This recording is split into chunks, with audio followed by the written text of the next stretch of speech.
De Abraham venimos todas las religiones monoteístas. De Abraham venimos el judaísmo. De Abraham venimos el cristianismo. De Abraham venimos el islam, el budismo.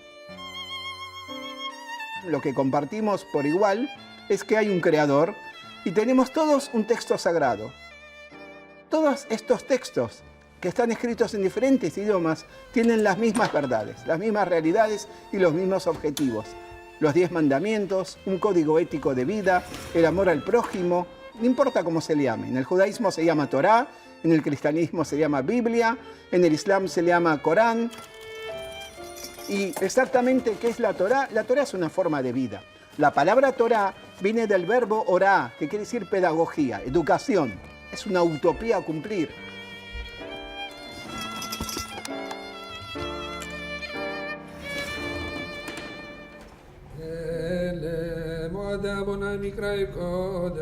El Pesaj es una de las fiestas tradicionales del pueblo hebreo. Conmemora la salida del pueblo hebreo de Egipto. Ellos habían sido esclavizados y consiguen la libertad. Es una fiesta en que se comen elementos recordando la amargura, hierbas amargas cuando era la esclavitud, pero también se comen elementos como la matzá, que es el pan de la libertad. Por lo tanto, hoy Pesaj es preguntarnos, ¿qué es libertad? ¿Qué pueblos aún no lo han alcanzado? Esto es Pesaj, es el clamor de la libertad hecho fiesta. La plegaria es una forma de vínculo con Dios. Cuando existía el templo de Jerusalén, el templo ahí se hacían ya ofrendas. Esas ofrendas en hebreo se dicen corbán. Corbán significa acercarse. Ya cuando se destruyó el templo, las formas de agradecer, de vincular, de rezar, se transforman en una forma oral, en una forma hablada, que es hasta la actualidad.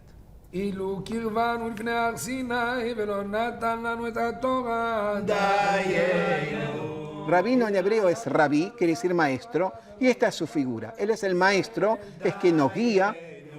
Cualquier ser humano puede ser rabino, solamente tiene que estudiar, prepararse para esto.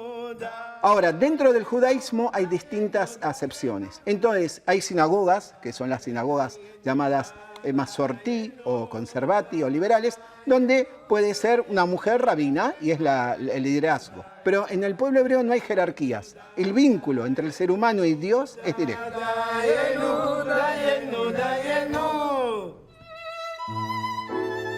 Sim shalom, toba ubraja, chaim gen vachesed, tzedakah verachamim aleinu, val kol haolam vimru amen. Baruch ata Adonai, amevarech et haolam kulo bashalom.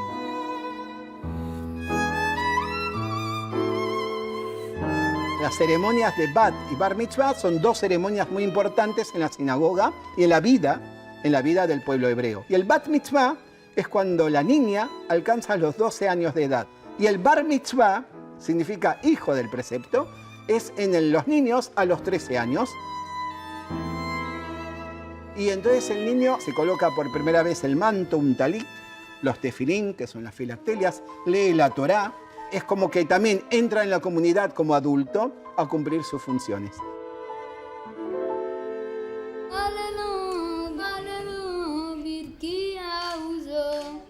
El pecado, yo lo llamo error. Para el judaísmo tenemos dos tipos de errores. Y mira qué interesante. Uno es vinculado a la religión en sí. ¿Qué quiere decir? A lo que es rezar, ayunar, todo lo que sea liturgia. Y otro es relacionado con tu prójimo. Aleluya. Aleluya. Dice así el precepto, que si tú le pides disculpas a Dios por no haber cumplido toda la liturgia, Dios te lo perdona, porque es natural que el ser humano no pueda cumplir. Pero si yo a ti te agredí y le digo, Dios, perdóname por haberte agredido, no es así. Tiene que ser entre tú y yo. Y esta es la forma de reparación.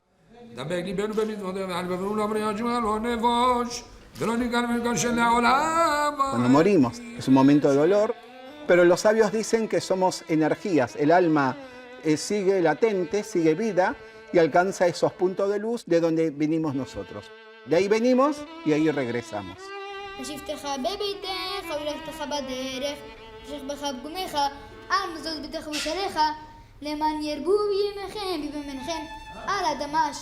Si una persona hace el bien, está realizando lo que se llama también creación divina. El objetivo último del ser humano, dice la Torá, el libro de enseñanza, dice, es componer el mundo, realizar un mundo mejor. Esto es lo que pedían nuestros profetas. Yoshua, Jesús, fue un hombre que ha hecho el bien. Él fue uno de los seres humanos que mejor llevó a la práctica ama a tu prójimo como a ti mismo. Para la religión hebrea, Jesús es un rabino, y para el cristianismo, para los que siguen la religión cristiana, es el Hijo de Dios, por supuesto.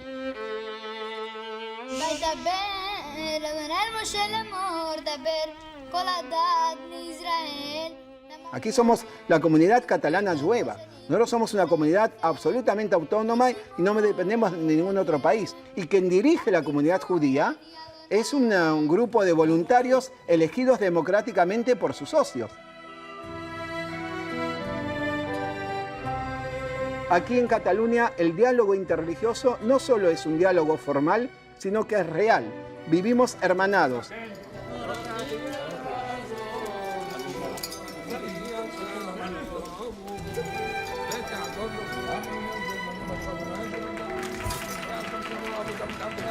Solamente para resumir un poco este espíritu interreligioso, se puede resumir en lo siguiente. Una señora estaba leyendo el periódico y veía lo que sucedía en Medio Oriente, estas guerras, estas tensiones continuas, y decían, ay, ay, ay, estos judíos, estos musulmanes, ¿por qué no solucionan sus cosas como buenos cristianos?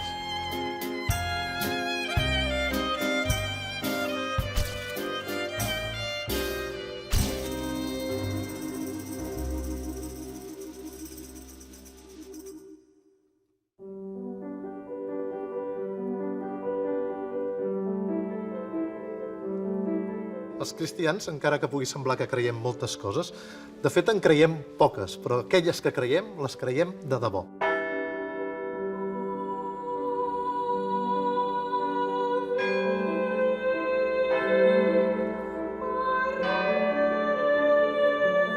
Nosaltres creiem que només hi ha un Déu, com els jueus i els musulmans, i que aquest Déu és pare. Això és molt important perquè marca tota la nostra relació amb Déu. Nosaltres creiem que Déu va crear el món, com ho fes a través de l'evolució, els catòlics ho creiem així, o els protestants creuen que ho va fer a través de la creació. Això no té massa importància. Tots creiem que Déu va fer el món i que aquest món era un món bo.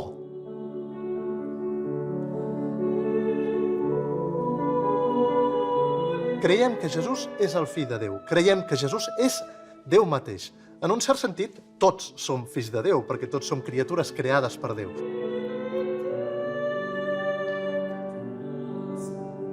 Després creiem que Jesús va morir i que al cap de 3 dies va ressuscitar i se'n pujar al cel, diem, i ha de venir a jutjar el món un dia o altre.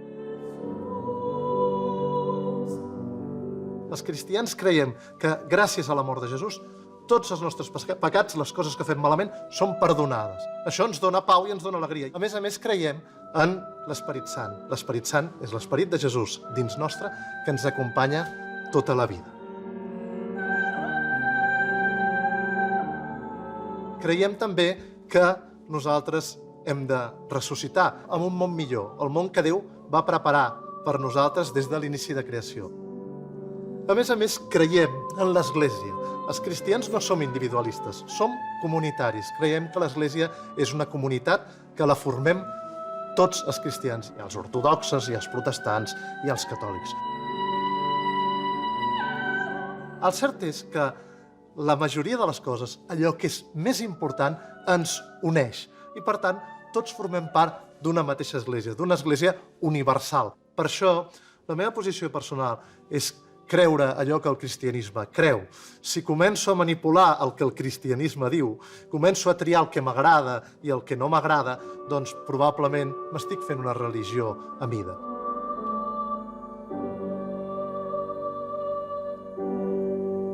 Mira, sóc a la porta i truco. Si algú escolta la meva veu i obre la porta, entraré a casa seva i soparé amb ell, i ell amb mi. Apocalipsi 3:20.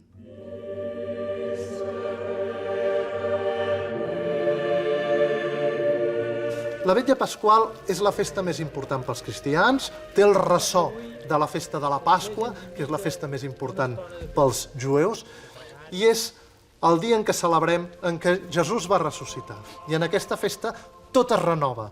Es renova l'aigua, la llum, el foc, perquè també nosaltres ens renovem i ens sabem salvats.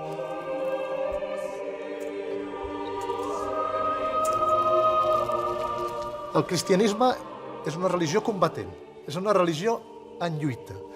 Nosaltres sabem que Déu detesta el mal, sabem que hi ha mal en el món. I, per tant, ens esforcem i treballem per treure el mal en el món o, com a mínim, mirar de fer-lo més lleuger a aquelles persones que el pateixen.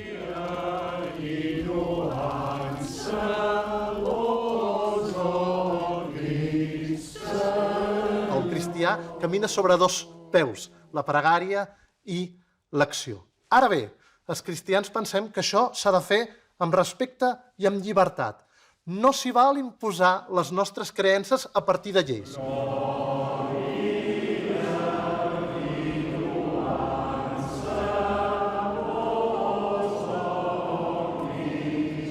Fa uns quants segles, l'Església Catòlica pensava que la lectura individual de la Bíblia per part dels cristians no era recomanable.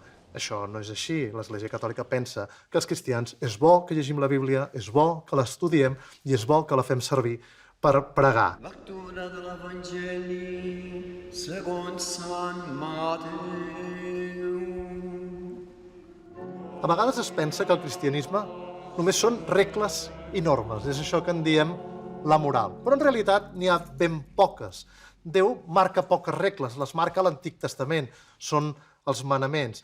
Matar, cometre adulteri, mentir, envejar les coses dels altres, no honrar el pare i a la mare. És evident que qualsevol persona que incompleix aquestes regles no serà feliç. Paraula del Senyor. Lloança.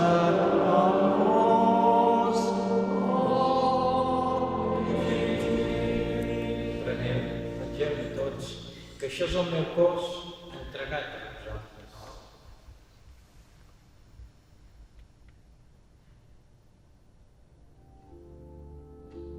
Pensem que en aquell pa i en aquell vi hi ha el cos i la sang de Jesús. Ens sentim units a Jesús, amb un Jesús que ens estima.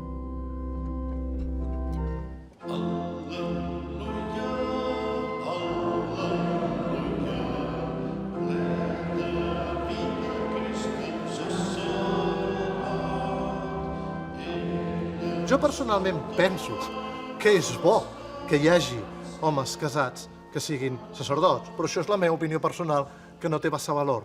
I que us acompanyi a tots la benedicció de Déu Todopoderós, Pare, Fill i Esperit Sant.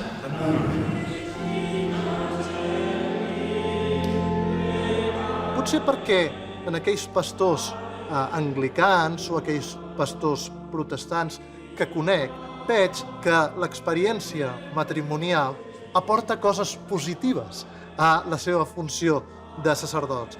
Quan parlen al món, a vegades tenen una sensibilitat diferent d'aquelles persones que voluntàriament han triat el celibat.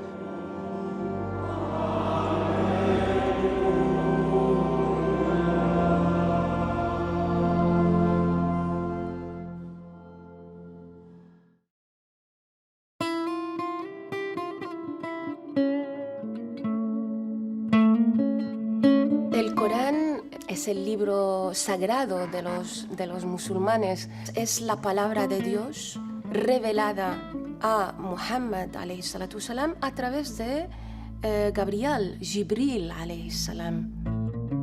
En el Corán explica que Ibrahim o Abraham ha sido musulmán y es el patriarca de todas las religiones, o igual a todos los profetas de Allah. Jesús o Isa alayhi salam es un profeta igual que los demás profetas o igual que los otros mensajeros de Allah. Islam. Islam es una palabra fácil En árabe, Islam viene de salam, que es la paz, y también tiene raíz, o sea, el verbo aslama yuslimu en árabe quiere decir someterse, ¿vale? ¿Someterse a qué? Pues someterse a la voluntad de Dios. Salam es la paz, por lo cual aquí no cabe duda de que el Islam es una religión de paz, es pacífica.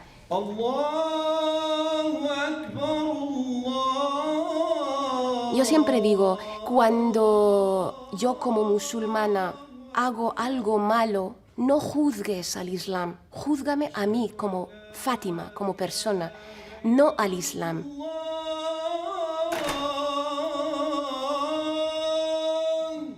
Muchas veces hablando con conocidos, vecinos, la gente pues a veces nos llama, a los musulmanes nos llaman maometanos. Quiero corregir esta palabra, el nombre de nuestro profeta es Muhammad, porque Mahoma no tiene significado, por lo cual ni somos maometanos, ni somos otra cosa, somos musulmanes. Muhammad es únicamente un siervo de Allah. La oración del viernes es una oración especial, ya que en el Corán existe toda una sura que se llama Sura al-Jumu'ah, ¿vale? Tiene el nombre del día, del viernes, Sura del viernes. Y además existe una parte donde Allah dice que cuando llaman a la oración del mediodía del viernes, todo el mundo tiene que dejarlo todo y ir a hacer la oración.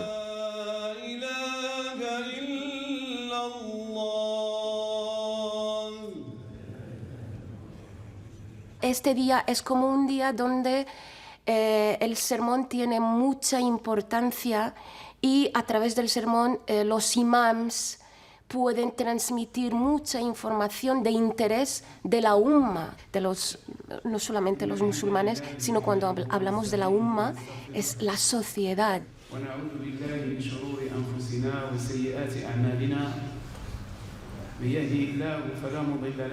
La palabra amma o el verbo amma quiere decir encabeza, ¿vale? Entonces, imam es una persona que encabeza un grupo, una persona de referencia, que sea una persona cualificada.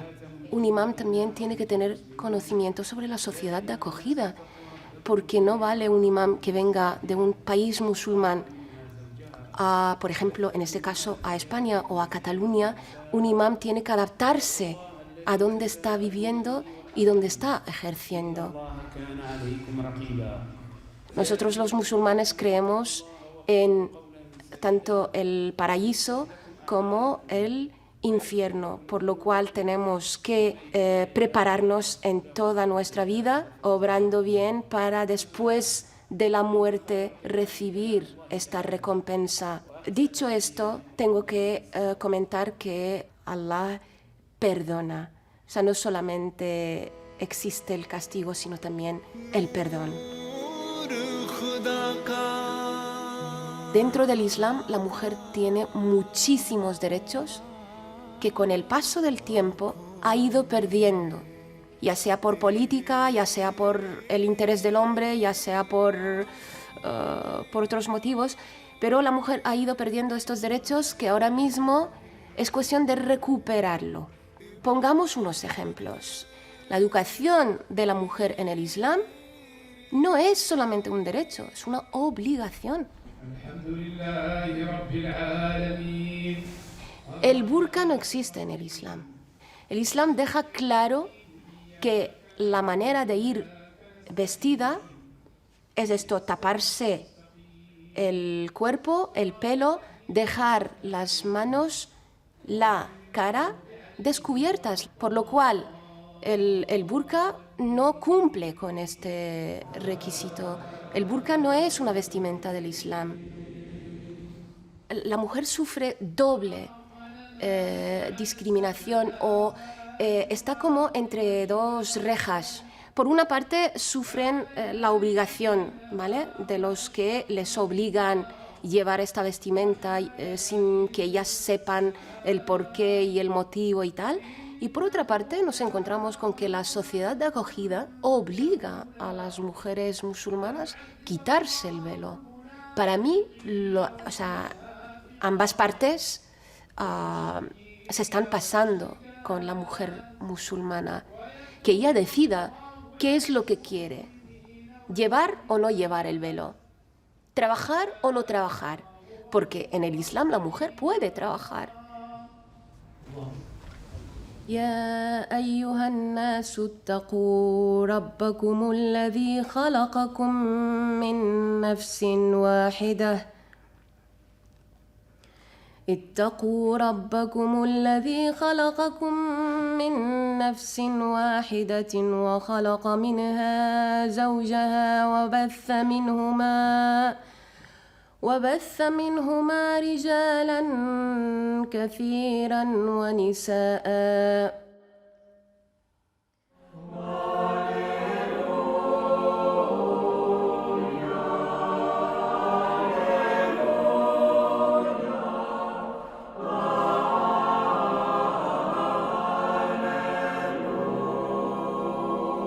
En nom del Pare, del Fill i de l'Esperit Sant.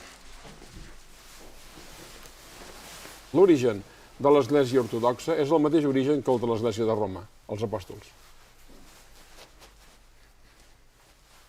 Hi ha la mateixa jerarquia que hi ha en l'Església catòlica romana, el que passa que el de dalt de tot es diu patriarca i no papa.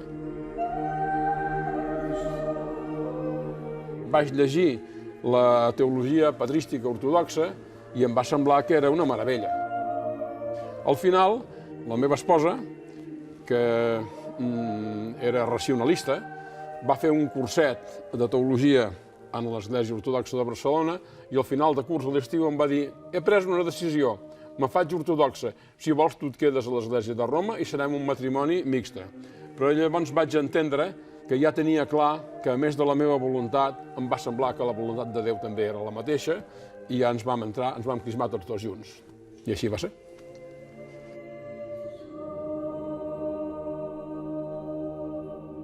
El vostre fill, senyora, em canvià de cleda. Em feu pastor d'ovelles que venen d'Orient. Perdut i transhumant, corder de l'Albereda, nodrit per les pastures d'Aucàs i Sol Ixent. El que acaba la teologia, perquè vol ser capellà, quan acaba el bisbe li diu: vols ser sacerdot? Sí, senyor bisbe. Llavors li diu: què vols ser? Casat o monjo? De fet, fins que l'aspirant no està casat o és monjo, no se l'ordena. Primer ha de triar el camí de la vida i després se l'ordena. Que totes les potències adverses siguin esclafades sota el signe de la creu. Si una persona ve a l'Església ortodoxa i diu: jo he estat batejat a l'Església de Roma, doncs, home, si vol que el tornem a batejar, també ho farem, però no és necessari, i ho reconeixem. El servent de Déu, amor, és batejat en el nom del Pare. El bateig significa que el batejat mor a la vida, diguem-ne, del món i neix a la vida eterna. El simbolisme és aquest. Per tant, el banyem ben banyat, remullat per tot arreu, en el nom del Pare, del Fill i de l'Esperit Sant. Jo explico la meva fe a l'Església, a la gent que em vol sentir i a qui em vulgui escoltar. I ja està, no puc pas obligar a ningú, perquè no seria pas cristià, això. Déu no obliga. Si parlem d'ortodoxos, catòlics i protestants, el que tenim tots tres en comú és el Crist, fill de Déu, segona persona de la Trinitat, nascut en aquest món, que va morir per nosaltres i va ressuscitar. Això és comú. Jo diria que la litúrgia que nosaltres celebrem és la mateixa, més o menys, que es celebrava aquí durant el primer mil·lenni del cristianisme. perquè després va venir la separació i Roma va portar la litúrgia romana i va dir aquesta que teniu, llançar-la al foc i no va quedar res. Però de fet era igual. Jo hi ha coses que considero absurd, que les esglésies, per exemple, d'Orient i Occident estiguin separades per certes coses, que si es parlés de veritat, amb ganes, es podrien arreglar. Fa quasi bé 50 anys que va començar aquesta naixença ortodoxa aquí a Barcelona i amb molt esforç, els d'aquell temps, varen traduir tota la litúrgia al català. Però la majoria són gent que han vingut de fora, que són russos, georgians, romanesos, d'aquests que he dit són els que més hi ha. Serbis, esclar.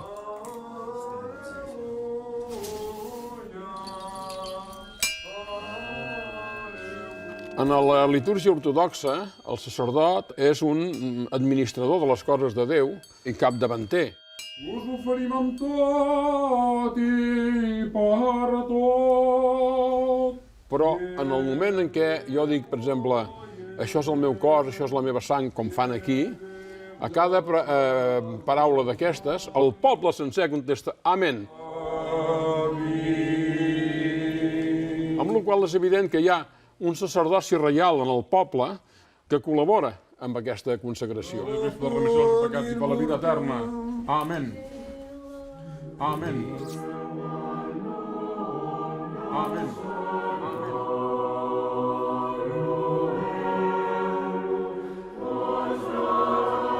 Déu és amor i a nosaltres ens transmet l'amor, la pau i, en definitiva, un esperit que nosaltres hem de conrear i transcendeixi la vida eterna.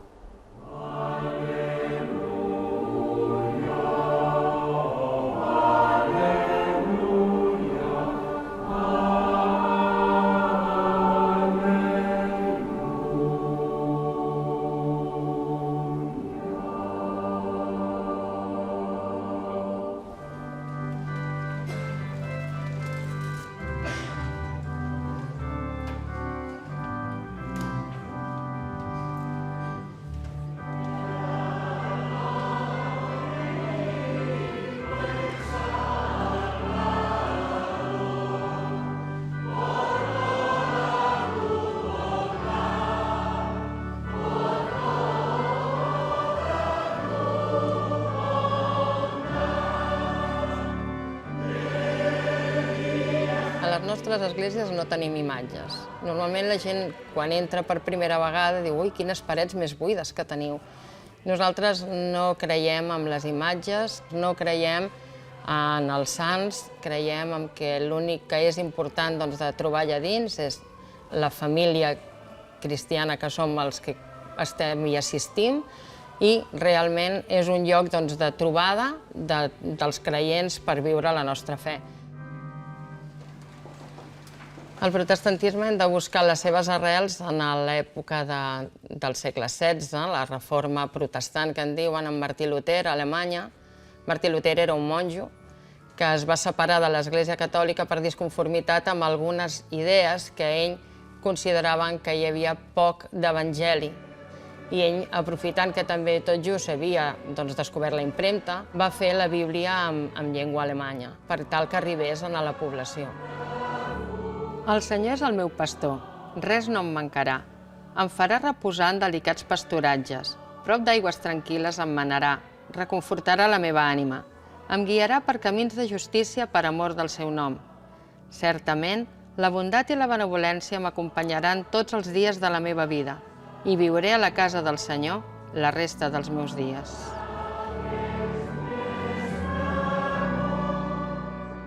Nosaltres considerem que cada persona pot llegir la Bíblia i fer la seva pròpia interpretació. No necessitem que algú ens la llegeixi o l'interpreti, sinó que creiem que cada persona ha de fer la seva pròpia evolució dins del seu coneixement.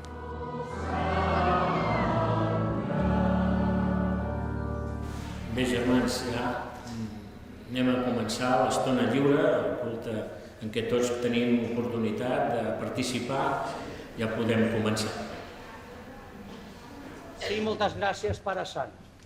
una vegada més perquè en aquest matí podem estar aquí davant teu per oferir-te la nostra adoració, la nostra lloança. I us convido que cantem de l'himnari de Cants de Glòria el número 25.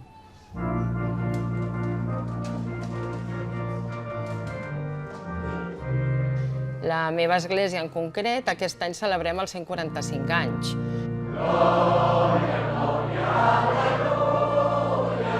Per tant, sí que podem dir que l'Assemblea de Germans és antiga, porta ja molts anys funcionant i que ve coneguda oficialment o internacionalment com els Plymouth Brethren.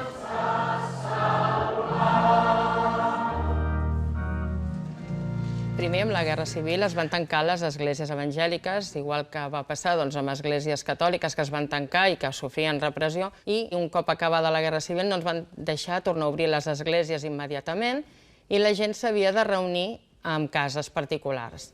La noche que fue entregado, y después de haber cenado, dio gracias y dijo: tomad, comed, este es mi cuerpo que es entregado por vosotros.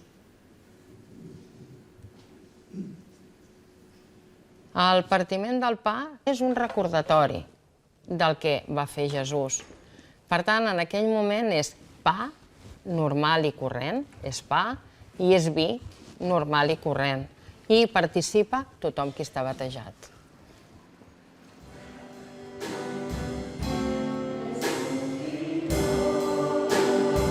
Les assemblees de germans, des del seu inici, estan molt pensades perquè cadascú, o cada església, cada local, cada lloc de culte, doncs s'autogestioni a la seva manera.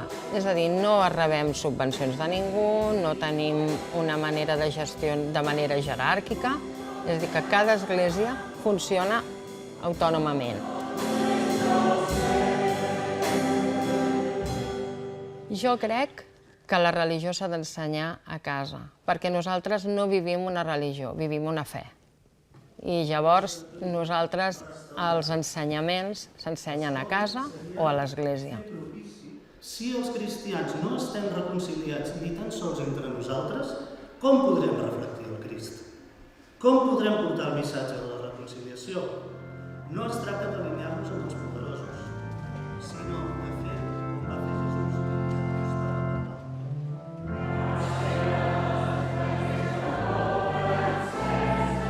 Déu per mi ha estat un fet present a la meva vida des que vaig néixer.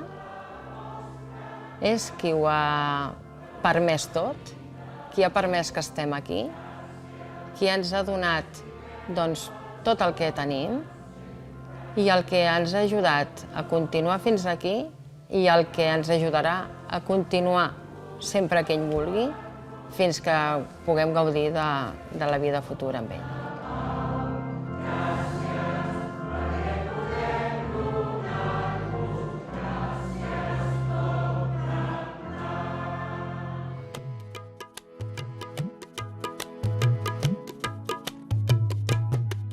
तेरी अखियाँ, तेरी अखियाँ, तेरी अखियाँ, तेरी अखियाँ, तेरी अखियाँ, तेरी अखियाँ, तेरी अखियाँ, ते मैं वारी वारी जाऊँ अखियाँ, तेरी अखियाँ. Quan expliquem el sufisme com el vessant mística de l'islam, és que ens referim amb el fet que el sufisme és l'islam, amb tot el que és resar en nom de Déu, la tradició profètica, hi ha una part de meditació que entra en el que seria el sufisme místic.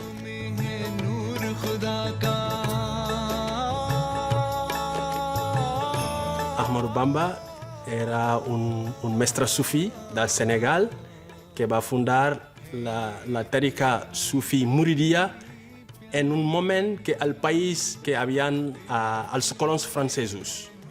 Doncs d'aquí ha sortit el sufisme Mouridia com una manera de respondre a la no violència, sí? De treballar molt la cultura de la pau, del servei a la humanitat. De fet, el Cheikh Ahmadou Bamba havia vingut a renovar coses dins l'islam, com un mujaddid, un renovador dins l'islam.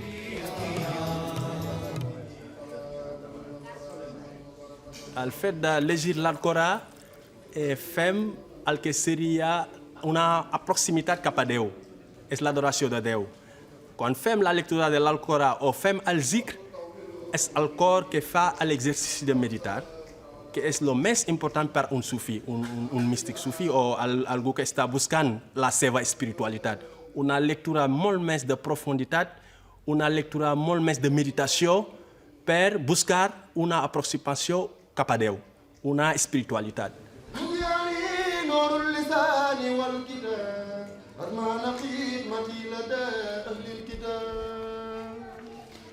La poesia sufi són Hassida, escrits per Cheikh Ahmad Bamba, que va sobre ciència de la vida, ciència religiosa, la bona conducta.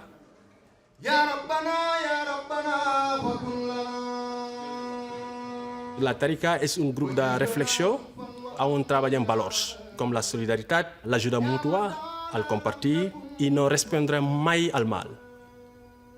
Sí? És sempre fer-lo bé i no respondre mai al mal. Doncs és una festa que també una part seria una part cultural i una part religiosa. Perquè com un sufi ens costa molt separar lo cultural de lo religiós.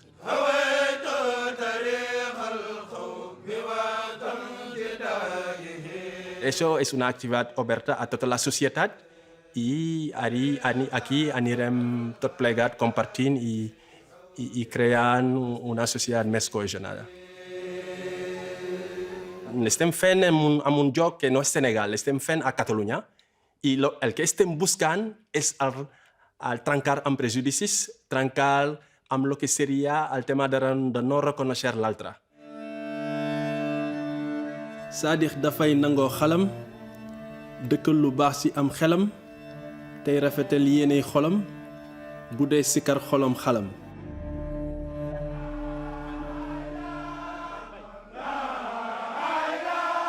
Està claríssim que l'islam no té cap lloc la violència.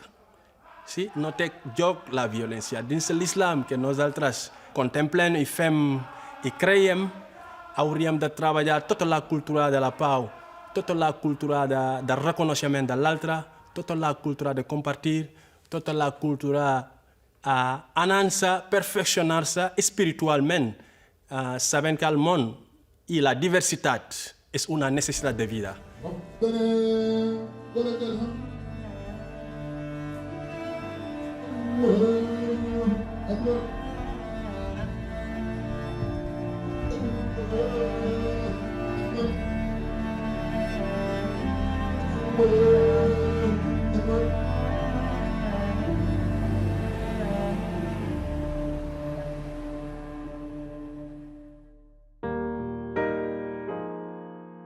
Efectivament, nosaltres se'ns coneix per tot el món, perquè som persones que portem un proselitisme actiu.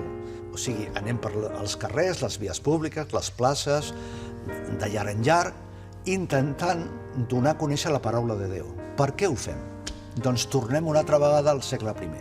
Què feien els primers cristians? Doncs ells feien el que Jesús va dir que tenien que fer i ell va donar un exemple. I va recórrer, segons els evangelis, ciutats, localitats, poblacions, per donar a conèixer el missatge del regne de Déu.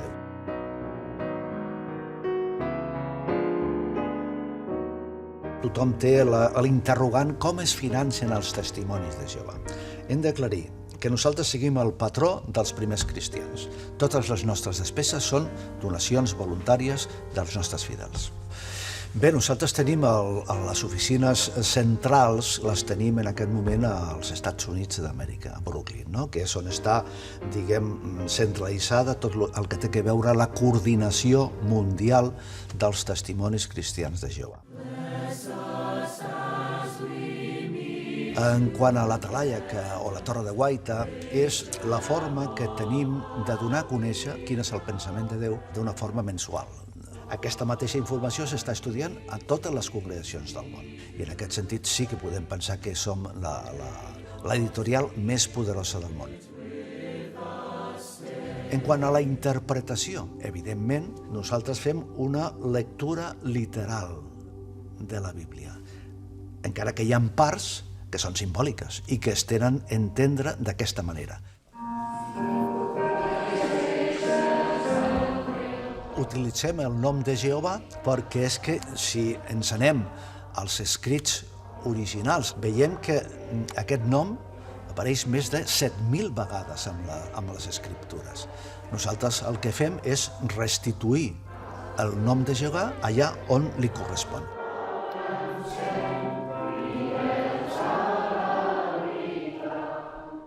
Podríem dir que qualsevol persona que faci una lectura de les escriptures se n'adona que la paraula de Déu, que Déu no aprova l'ús de les icones o de les imatges, siguin d'or, de plata, de fusta, del que sigui.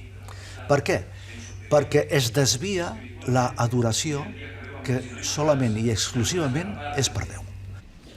També en el nostre congrés especial d'un dia tenim una altra ocasió molt joiosa.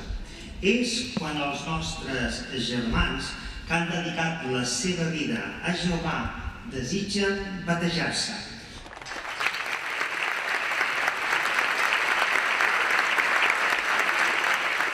La paraula bateig ve d'una paraula grega que significa immersió. Per tant, en el moment que jo dic jo vull ser un testimoni de Jehovà, jo vull viure i tinc que viure doncs, seguint l'exemple de Jesús. Per exemple, no està ben vist per el pensament de Déu temes com l'adulteri, la contaminació de la carn, la mentira, l'egoisme, la idolatria i totes aquestes coses.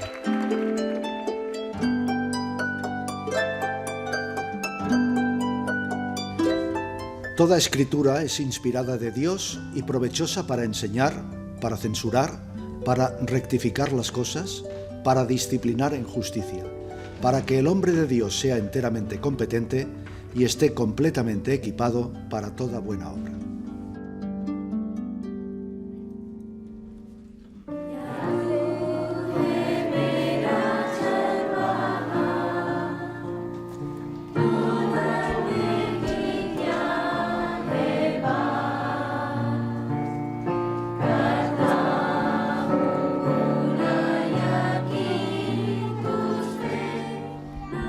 Per quin motiu, ens podríem preguntar, doncs ells van ser apresonats o ficats dintre de presons o de camps de concentració?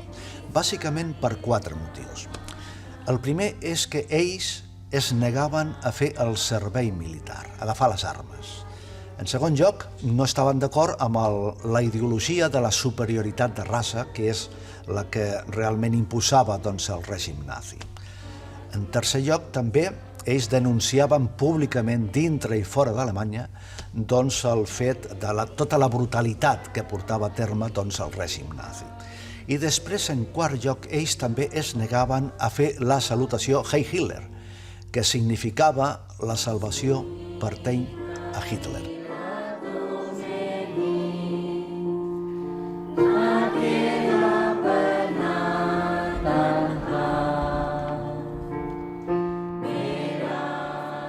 La persecució que van rebre tots els testimonis de Jehovà en aquell temps era bàsicament per negar-se a fer el servei militar.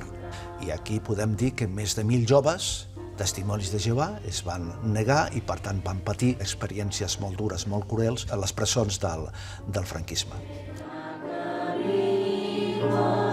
Quan hi ha una llei que és contrària a el que nosaltres tenim que obeir segons la paraula de Déu, aleshores, primer, la llei de Déu, després la llei de l'home.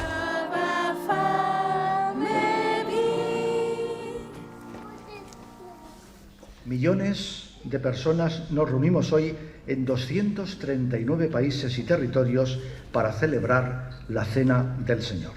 Per nosaltres, Jesús és el fill de Déu, el primogènit de tota la creació. Ell és el que va col·laborar des del cel, precisament, en la creació de tot el que veiem.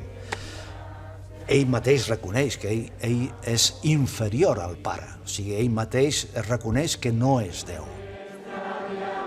La promesa que tenim a la Bíblia és que quan arribi el nou món, el paradís que tant estem esperant i desitjant, doncs ell efectuarà una resurrecció de totes les persones perquè puguin adquirir coneixement i viure d'acord amb els principis que ell ens dona en la seva paraula.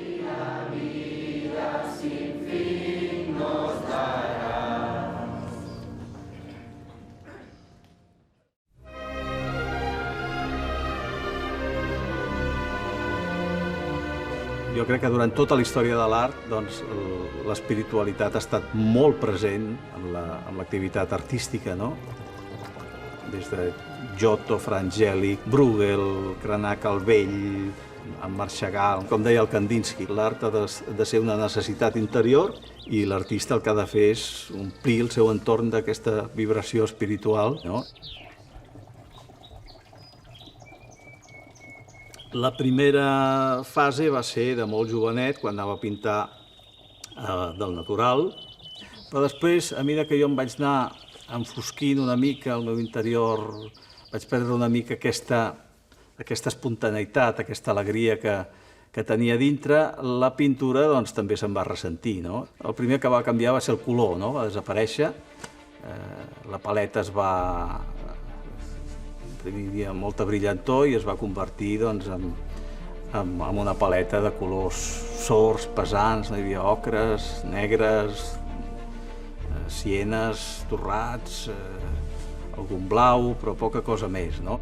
Els temes també eren, aquí ja vaig començar a entrar a l'abstracció, i eren uns temes que denotaven el sense sentit de la vida, el captiveri. Hi havia un tema molt recurrent, que era el castell, i a dintre del castell hi havia una dama medieval, molt representada d'una forma molt esquemàtica, jugant amb la geometria, i aquella dama doncs, estava sempre tancada allà dintre. No? Aquella dama era la mateixa meva ànima, que tenia ganes de sortir d'aquest interior fosc i refugiar-se a les regions de l'esperit. No? De sobte, doncs, va ser treballant a l'estudi, jo estava passant una època fosca, estava més aviat desanimat, la meva vida la veia que no tenia sentit, i vaig connectar amb una emissora evangèlica. Jo no sabia el que era això dels protestants. No? Bàsicament, el fet d'arribar a l'Evangeli sense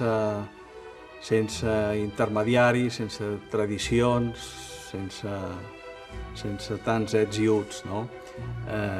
Viure l'Evangeli d'una forma directa, no? I això és el que jo trobava a faltar, el que necessitava, aquesta aigua fresca, no? No un còctel de colors que no treu la set, sinó aigua fresca, pura, de manantial, que és l'Evangeli pur. A partir d'aquí, d'aquesta conversió que hi va haver, doncs la pintura va canviar absolutament. No? La paleta es va convertir en colors brillants, hi havia ultramars, hi havia grocs cadmis, vermells, blancs, purs, hi havia verds esmeralda, hi havia colors que fins aleshores no havien sortit mai. No? Inclús els galeristes amb qui treballo a Itàlia a vegades em diuen più monocromi, com si em haguessin de refrenar una mica. No? I també la temàtica va començar a canviar i del castell ja vam passar a la ciutat celest, perquè jo ja era una persona com restaurada, renovada, hi va haver com una catarsi, no? I aleshores apareixien doncs, temes ja bíblics i tant la meva vida com la professió artística doncs, anaven de la mà. No?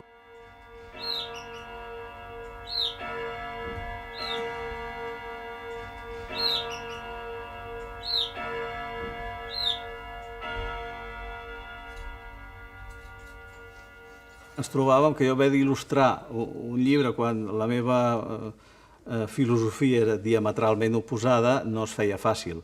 Aleshores vam arribar a la conclusió que era bo encetar una mena de diàleg atemporal i imaginari entre el poeta i el pintor. El títol de les il·lustracions es diu Col·lotges, és a dir, diàleg, conversa, I així va ser com les il·lustracions de l'Ognos i el Parat Esglai van anar naixent i al final vaig quedar molt content d'aquestes converses, no?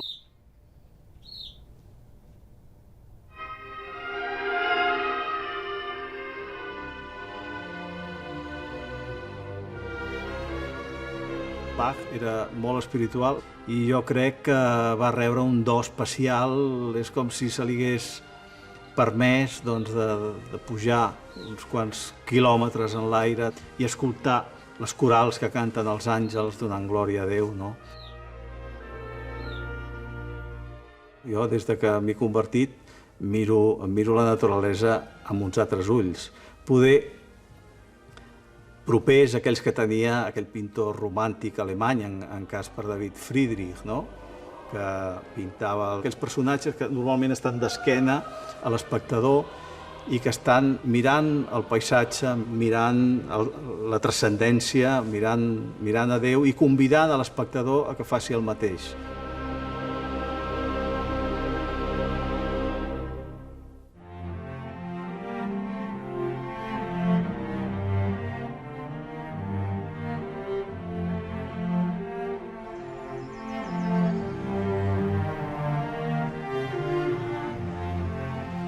Jo vaig arribar en el camp de la bioètica pel coneixement personal de la figura del Francesc Abel, jesuïta, a part de metge, que va ser el fundador de l'Institut Borja de Bioètica, i em va explicar la importància de que la gent que venim del camp del dret poguéssim fer-hi també la nostra aportació en aquest diàleg, no?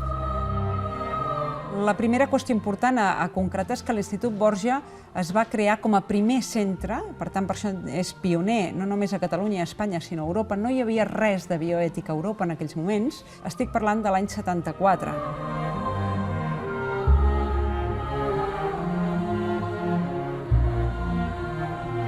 M'agradaria puntualitzar que ens distingeix Catalunya i Espanya respecte, per exemple, als països del nord d'Europa, en què aquí no s'accepta massa bé que en la bioètica hi tingui una presència la teologia i, per tant, les diferents creences o realitats religioses que hi pot haver en un país, no? Catalunya ja fa anys que va apostar per la creació en el si dels hospitals, especialment els primers en els hospitals de tercer nivell o de màxima complexitat, la creació d'unes instàncies on el professional pogués aportar els seus dubtes.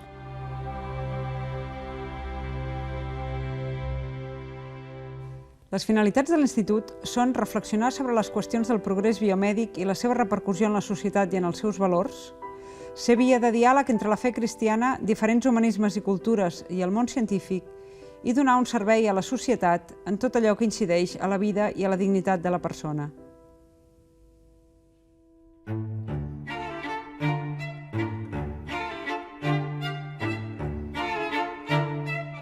Segurament les persones que ens estan veient poden visualitzar la feina dels comitès d'ètica, per exemple, en les decisions de limitació de tractaments en el final de la vida, o, per exemple, amb neonats molt prematurs i que neixen amb moltes complicacions, o, per exemple, decisions que prenen persones lliurement exercint la seva autonomia, com poden ser els testimonis de Jehovà, per raó d'una creença que rebutgen una transfusió de sang, però que pot estar en risc la seva vida, i això qüestiona els valors del professional, també, no? Avui presentem el cas d'una pacient testimoni de Jehovà pendent de pròtesi de genoll que rebutja tota transfusió sanguínia. Els traumatòlegs accepten practicar la intervenció, considerant baix el risc d'hemorràgia greu, però els anestesistes no comparteixen aquesta valoració de risc. Doncs llavors és bastant clar que hem d'assumir aquest risc com a centre i, per tant, també és molt clar que no pot ser que hi hagi una actitud d'escrúpols de no acceptar que hi ha pacients que tenen uns altres valors respecte a la salut i de la vida i que nosaltres estem al seu servei. I no puc entendre que tot un servei d'anestèsia estigui en aquesta posició de no acceptar que l'altre pot tenir un valor diferent. Al cap i a la fi s'està parlant d'un tema d'escrúpol o no escrúpol, no de després tenir suficient eines per tractar-ho. Valorat el cas, recomanem assegurar que la decisió de rebuig és competent, personal, lliure i ben informada. Si tot això es confirma, l'única opció és respectar el rebuig de la pacient. La posició dels testimonis de Jehovà amb el rebuig de la sang és indiscutible que ha estat un element cabdal per fer avançar especialment els procediments quirúrgics i buscar altres també mesures alternatives com pot ser l'autotransfusió amb obtenció prèvia de sang, del propi pacient, etc.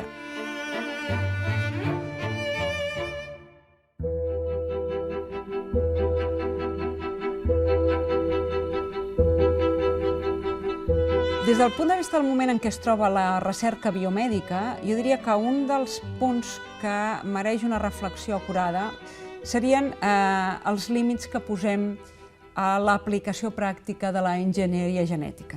Per exemple, és lícit evitar que neixi una persona amb una malaltia que es transmet de pares a fills? Si ho podem evitar, majoritàriament entendríem que és legítim. És lícit que amb aquesta mateixa tecnologia ens permeti triar si el nostre futur fill volem que tingui els ulls blaus, volem que tingui una massa muscular X o una alçada determinada o un nivell d'intel·ligència, i per tant hem de marcar aquí el límit. Això, en dos concrets àmbits, s'ha plasmat amb dos documents de posicionament que es van fer, un l'any 2005 sobre el final de la vida i que portava per títol vers una possible despenalització de l'eutanàsia, i el 2009 vam fer un sobre consideracions de l'embrió humà, al voltant del qual hi ha moltes qüestions. Hi ha des de la mateixa qüestió dels drets reproductius, l'anticoncepció, la reproducció assistida. Aquests dos documents és cert que, quan van sortir en temps diferents, van generar un qüestionament. Per què? Doncs perquè els continguts d'aquests documents no van ser ben vistos ni ben valorats per l'estament oficial de l'Església, però entenem que hi ha molts cristians creients que veuen en aquests posicionaments una visió amb la qual s'alineen molt més que no pas les posicions oficials que es defensen des de les encícliques i des del magisteri. De fet, la bioètica, una de les seves característiques, a part de la del diàleg com a eina de treball, és l'estar disposat a replantejar els posicionaments sobre les qüestions, perquè res és definitiu, tot és dinàmic. La vida és dinàmica, el món és dinàmic i, per tant, la bioètica constantment ha d'estar revisant i replantejant.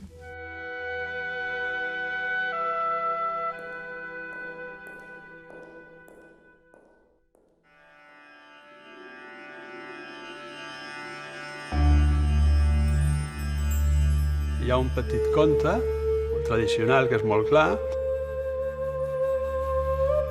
Hi ha un senyor que va per un poble amb un cavall amunt i avall. Fum, fum, fum, fum, va passant pels carrerons. I vinga, i entra, i torna a sortir. Hi ha un iaio que al final, després de veure'l passar tant, li diu: escolta, tio, però on vas? I diu: no sé, demana-li al cavall. Llavors, Zazen, la pràctica del budisme, vol dir agafar les riendes d'aquest cavall, agafar el timó de la nostra vida i deixar de ser arrossegats per tot aquest tipus de coses, que són part de la vida. Buda el que diu és que tot ésser humà té la pròpia natura de Buda i que hem d'esdevenir íntims amb aquesta natura. Si no esdevenim íntims amb aquesta natura, sempre estem com fora de casa, fora de casa. I això genera el patiment infinit. A mi m'agradaria comentar simplement que el budisme és un camí. És a dir, és un camí que Buda va recórrer, que totes les persones durant aquests 2.500 anys que han practicat el budisme l'han fet per ells mateixos.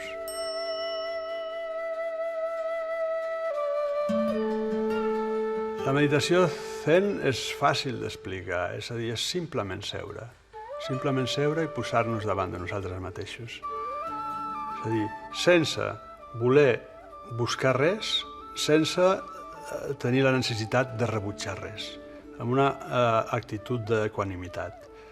I a partir d'aquí portem la mirada cap a l'interior de nosaltres mateixos.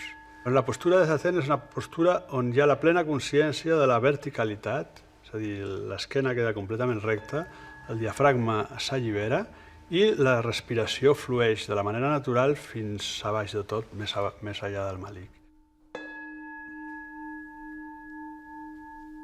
El silenci és fonamental, el silenci és part de nosaltres, és part de l'ésser humà, el silenci. Estem tan acostumats al soroll continu que ens sembla que és una cosa estranya. La nostra societat, que és completament àvida, codiciosa, també amb el tema espiritual ho vol agafar tot. Però n'hi ha coses que no es poden agafar. És anar en el sentit contrari del nostre egoisme i de l'egoisme general. I anar en aquest sentit contrari no és fàcil. Sigueu cap de temple, monjo antic o debutant, no oblideu mai viure amb alegria, manifestant l'amor profund d'un pare i expressant-vos en totes les vostres activitats amb un esperit sense prejudicis.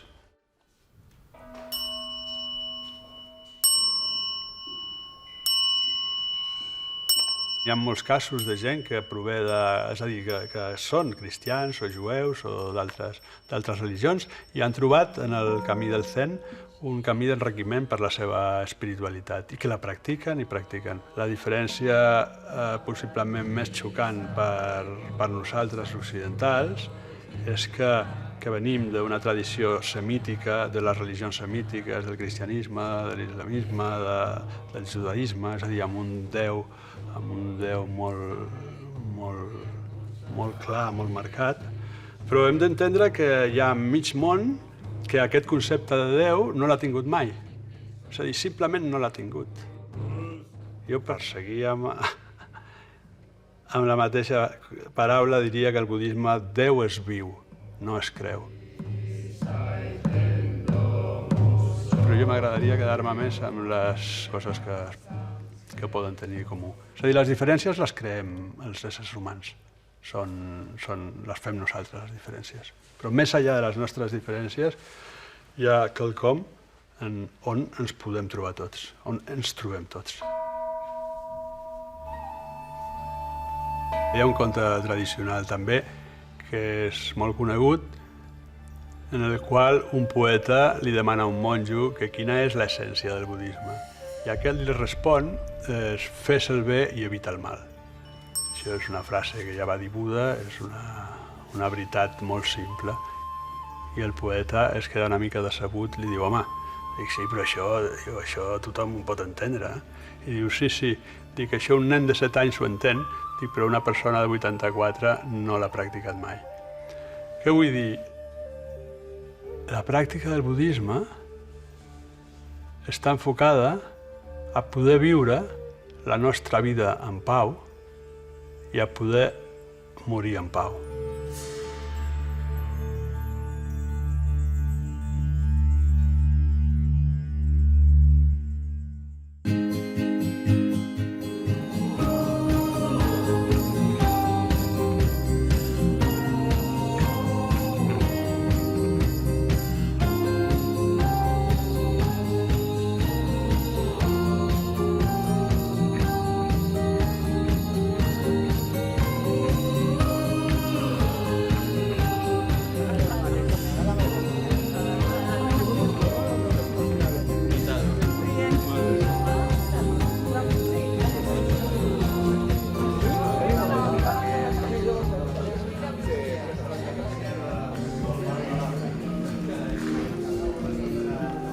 Eso nos dirán ahora. Eso nos dirán.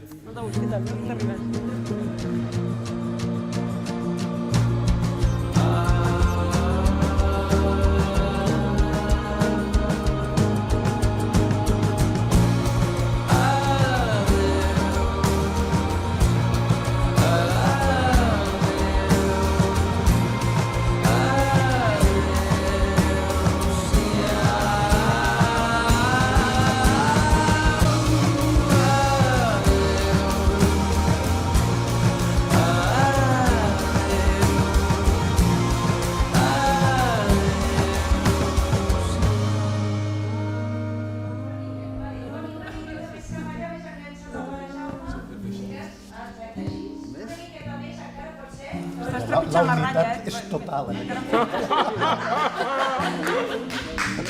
La unitat és total. Vale, tots mirant aquí a càmera.